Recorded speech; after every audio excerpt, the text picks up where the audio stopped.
Hi guys, this is Mrs. Harlan. Today we are going to be looking over how to construct a circle graph when you're given a bar graph and how to construct a bar graph when you're given a circle graph. Now we've been learning about circle graphs this week, and we've learned that circle graphs show a whole group, and we want to know the percentages of that group that fall into certain categories.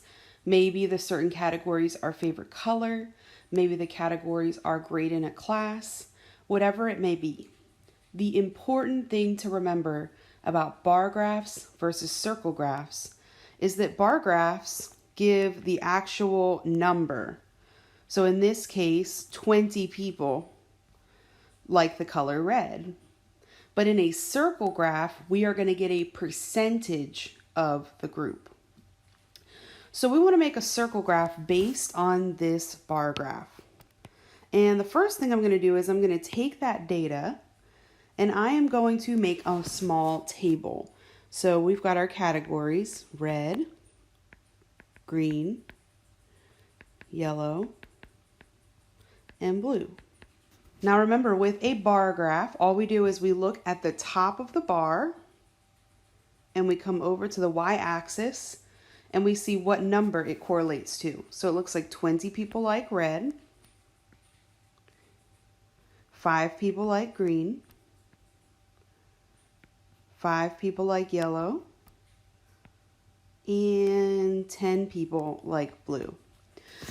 Now we can't automatically pretend that these are the percentages for our circle graph, because if we add up 20 plus 5 plus 5 plus 10, we get 40.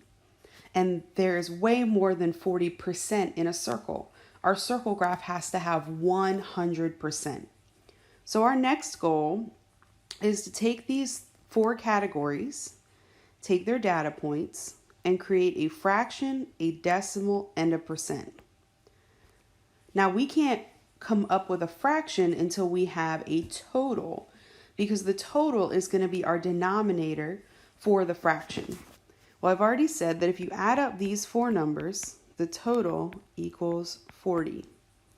So for red, we know that 20 out of 40 students like red. For green, 5 out of 40 like green. For yellow, 5 out of 40 like yellow. And for blue, 10 out of 40 like blue. From here, we need to create decimals that represent those fractions. Now we can use Desmos. We would just divide. We would divide the numerator divided by the denominator. So for red, 20 divided by 40 is 0.5.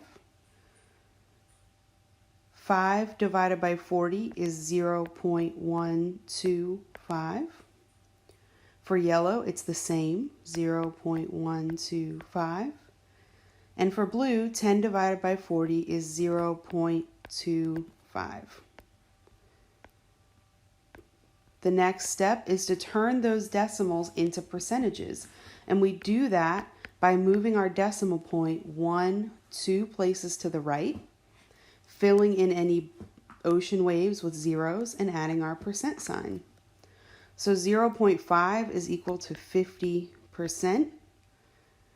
0.125 is equal to 12.5%. Same thing for yellow. And 0.25 is equal to 25%. The final step is to use our percentages, and notice how different they are from the numbers from the bar graph, to create a circle graph. An important thing to note is when we are breaking up a circle graph, we always start at the center, and we are going to break it up using radii. So we are not going to split it this way. That is wrong. We are instead going to split it starting at the center. So red is 50%. So if I put a radius right here, if I go around the circle halfway, I would end up about here. So I'm going to put a radius going down to here. And I'm going to go ahead and color that area in red since it represents red. Now to do green, I'm actually going to skip green and red because 12.5% can be difficult to eyeball. So let's look at blue. We know that 25% is about a quarter of a circle. So if I start where I left off here and I go about a quarter of the way around the circle, I end up here. So I'm going to add in my radius and I'm going to color that blue because it's blue, the blue group. Now 12.5% is 1/8 of a circle. If this is half and this is a quarter, then we have 1/4 left, which is 2/8. So if we split that in half, I've got two 12.5% groups. And one of them is green and one of them is yellow. So we've created our circle graph. So I'm going to go ahead and clear some of this down here out so we can answer this question. Which graph is a better way to represent this data? Explain your answer. Well, really, the answer could be both. It depends on the situation that you want to use the circle or the bar graph in. So circle graphs are good when you want to compare. Circle graphs are great when we want to compare. Maybe I want to be able to say that a majority of the group likes red. That circle graph would really tell that story to someone that a lot of people like red in comparison with the other groups. A bar graph, because it tells us how many of each, this could be really good in a situation like maybe you are buying something. Maybe for these 40 students, you were buying a t-shirt and you needed to know exactly how many red t-shirts to buy and exactly how many green t-shirts to buy. You couldn't do that with a circle graph. Looking at number 2, now we are going from a circle graph to a bar graph. And it says, Paul counted the number of each color of the 40 cereal pieces that he had in his bowl. The results are shown in the circle graph. So here, we're kind of doing the opposite.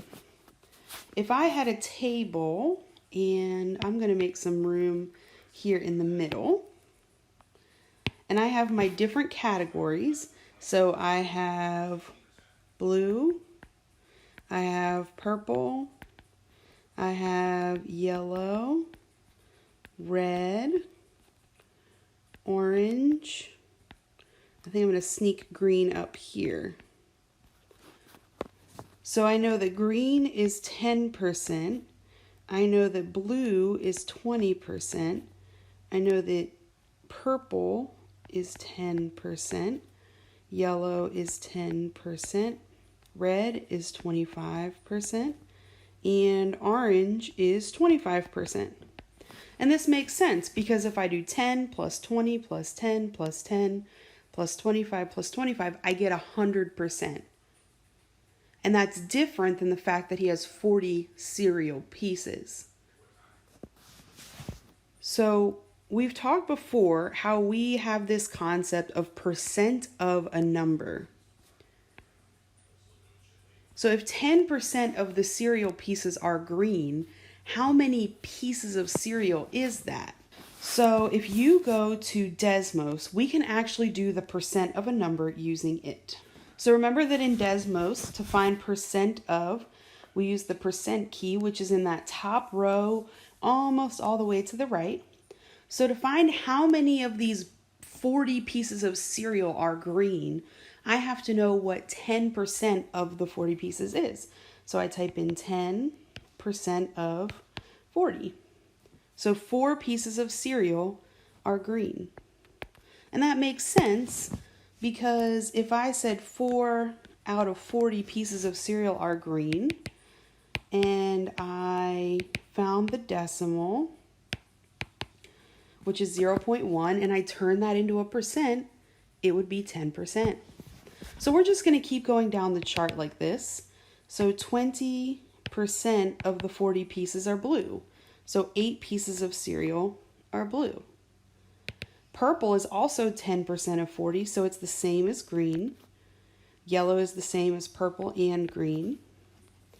For red, 25% of the pieces of the 40 pieces of cereal are red, so 10 pieces are red. Orange is the same as red. So we have that again. And if we add up all of the pieces of cereal, 4 plus 8 plus 4 plus 4 plus 10 plus 10, we end up with the 40 pieces of cereal. From here, we just have to make a bar graph. So if I look for purple, it says that we have 4 pieces of purple cereal. So I would draw a bar above purple, going up 4 spaces. Now, since we don't have individual lines, we're just going to go between 0 and 5, about 4/5 of the way there, about 80% of the way there. Green is the same as purple, so I'm going to make it about the same height.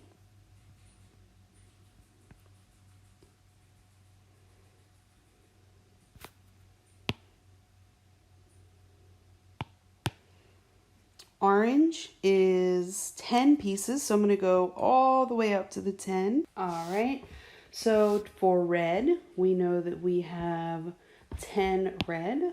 So we're going to draw our bar all the way up to the 10, just like the orange.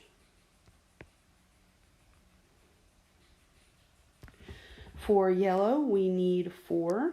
Let's change my color.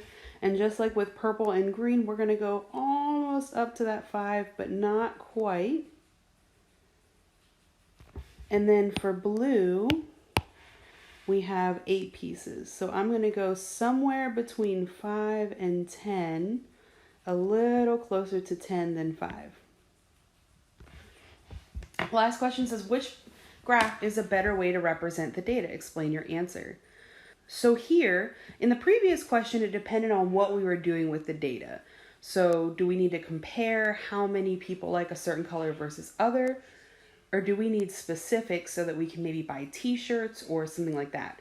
Here, I really think that the circle graph is the way to go. Because in the end of the day, do you really care how many individual pieces of a certain colored cereal are in your bowl? Probably not. But you might want to know that there are more of one color than another color. If you were to look at your bowl of cereal, you're going to see more red and orange than anything else.